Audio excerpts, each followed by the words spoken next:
Friends, welcome back to my channel. तो चलिए आज हम लोग पढ़ते हैं प्रमुख फसल कौन कौन सी हैं और प्रमुख क्रांतियों के बारे में हम लोग देखते हैं। तो आता है, देखते हैं हम लोग फसल के प्रकार। फसल कितने प्रकार की होती हैं और फसलों में कौन कौन से प्रकार में कौन कौन सी फसलें आती हैं उसके बारे में हम लोग देखते हैं। फसलें कितने प्रकार की होती हैं? 3 प्रकार की। कितने प्रकार की? 3 प्रकार की। रबी की फसल, रबी, खरीफ और जायद, 3 प्रकार की फसलें होती हैं। तो रबी की फसल सबसे पहले हम पढ़ते हैं रबी की फसल के बारे में। ये कब बोई जाती है? अक्टूबर एवं नवंबर महीने में बोई जाती है। तो ये इसी समय में बोई जाती है। इस समय अक्टूबर का मंथ चल रहा है, तो अब यही लास्ट अक्टूबर और फर्स्ट नवंबर के वीक, फर्स्ट 15 नवंबर तक लगभग इसकी बुवाई चलेगी। और इसकी कटाई जो है मार्च से अप्रैल में होती है। कब होती है? मार्च लास्ट से अप्रैल फर्स्ट में होती है। तो इसमें कौन कौन सी फसलें आती हैं? इसमें गेहूँ आता है, जौ आता है, चना आता है, मटर आती है, सरसों, अलसी, मसूर, आलू और बरसीम यानी घास, ये सब फसलें जो है रबी की फसल के अंतर्गत आती हैं। आगे हम लोग देखते हैं खरीफ की फसल। खरीफ की फसल जो है इसकी बुआई जो है जून जुलाई में होती है। कब होती है? जून जुलाई में। ये जो है अक्टूबर और नवंबर के मंथ में जो है इसकी कटाई होती है। तो इस समय जो है यही खरीफ की फसल का लास्ट सेशन चल रहा है। तो इसमें आता है धान यानी चावल, ज्वार आता है, मक्का तो कट गया, अभी बाजरा था, बाजरा भी कटा, ज्वार है, ज्वार ये भी कट गया, मक्का भी कट गया, तिल होता है, मूंगफली होती है, कपास होती है, रागी होती है, अरहर भी होती है और सोयाबीन। ये सब फसलें खरीफ फसल के अंतर्गत आती हैं। लास्ट हमारा है जायद की फसलें। जायद की फसलें, ये फसलें जो हैं मार्च में बोई जाती हैं और जुलाई में जो है तैयार हो जाती हैं, जुलाई तक। तो इसमें तरबूज आता है, खरबूजा आता है, ककड़ी आती है, खीरा, तोरई, हरी सब्जियां, आदि सब्जियां जो हैं, हरी जितनी सब्जियां हैं सब जो है इसके अंतर्गत आती हैं। कुछ फसलें हमारी नकदी फसल के नाम से जानी जाती हैं। नकदी फसल में क्या क्या आता है? गन्ना, कपास, जूट, चाय, तिलहन, तंबाकू, केला।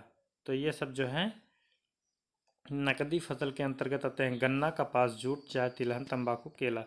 नेक्स्ट हमारा हरित क्रांति शब्द का संबंध किससे है? हरित क्रांति शब्द का संबंध जो है खाद्यान्न उत्पादन से है। किससे है? खाद्यान्न उत्पादन से। भारत में हरित क्रांति की शुरुआत कब हुई थी?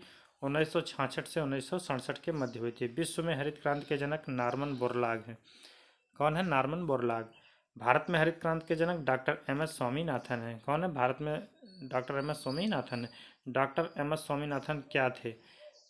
डॉक्टर एम एस स्वामीनाथन जो है कृषि वैज्ञानिक थे। हरित क्रांति का सर्वाधिक प्रभाव किस पर पड़ा है? तो एक पड़ा है गेहूं की फसल पर। किस पर पड़ा है? गेहूं की फसल पर। श्वेत क्रांति संबंधित है किससे? है दुग्ध उत्पादन से।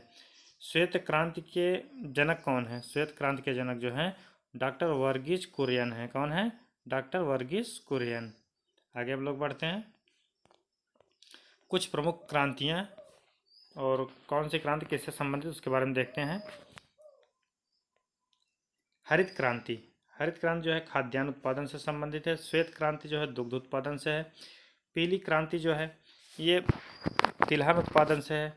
और नीली क्रांति मत्स्य यानी मछली उत्पादन से। एमपी टेट में आया हुआ क्वेश्चन है। नीली क्रांति किससे संबंधित है? मछली उत्पादन से। पीली क्रांति तिलहन उत्पादन से। श्वेत क्रांति दुग्ध से। हरित क्रांति खाद्यान्न उत्पादन से। गुलाबी क्रांति झींगा या प्याज उत्पादन से। झींगा मछली या प्याज उत्पादन से। लाल क्रांति मांस या टमाटर के उत्पादन से जो है लाल क्रांति है। गोल क्रांति आलू उत्पादन से। गोल क्रांति किससे संबंधित है? आलू उत्पादन से। भूरी क्रांति उर्वरक उत्पादन से। और स्वर्ण क्रांति जो है फूल एवं बागवानी में वृद्धि से संबंधित है। आगे है हमारा रजत क्रांति। रजत क्रांति का संबंध अंडा या पोल्ट्री उत्पादन में वृद्धि से है। इंद्रधनुषी क्रांति ये कृषि के क्षेत्र में उत्पादन में वृद्धि से संबंधित है। काली क्रांति ये बायोडीजल उत्पादन से संबंधित है। किससे संबंधित है? बायोडीजल उत्पादन से। बादामी क्रांति का संबंध मसाला उत्पादन से है। अमृत क्रांति ये नदी जोड़ो परियोजना है। क्या है? नदी जोड़ो परियोजना।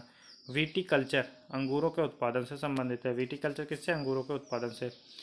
पीसी कल्चर जो है मछली उत्पादन से। पीसी कल्चर किससे संबंधित है? मछली उत्पादन से पीसी कल्चर संबंधित है। सेरीकल्चर रेशम उत्पादन से इम्पोर्टेंट है। मोरिकल्चर रेशम कीट के हेतु शहतूत की कृषि के लिए जो है इम्पोर्टेंट है। हॉर्टिकल्चर बागवानी फसल यानी फल सब्जी आदि का उत्पादन के लिए है। एपी कल्चर, ये मधुमक्खी पालन के लिए है, ये इम्पोर्टेंट क्वेश्चन बनता है। और हमारा लास्ट आ जाता है एपी कल्चर के बाद ओलेरी कल्चर। क्या? ओलेरी कल्चर, ये शाक भाजियों के उत्पादन से संबंधित, शाक सब्जियों के उत्पादन से संबंधित है ओलेरी कल्चर।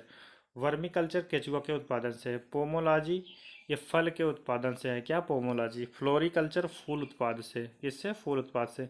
सिल्वी कल्चर, ये वन संवर्धन से संबंधित है। ओलेवी कल्चर, ओलेवी कल्चर, ये व्यापारिक स्तर पर जैतून की खेती के लिए प्रसिद्ध है। तो आज की क्लास में इतना है। Thank you for watching.